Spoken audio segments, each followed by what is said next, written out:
Ademais, sabe unha canción dedicada a Annie, Liu e Dobby, os personaxes das súas historias. Agora van a interpretarnos as dúas.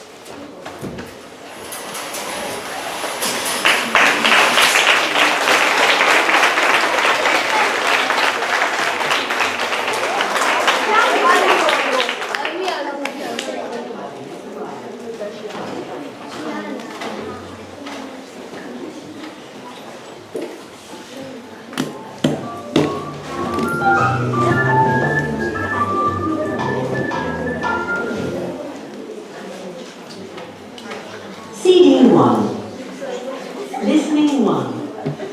Listen and sing the hello song.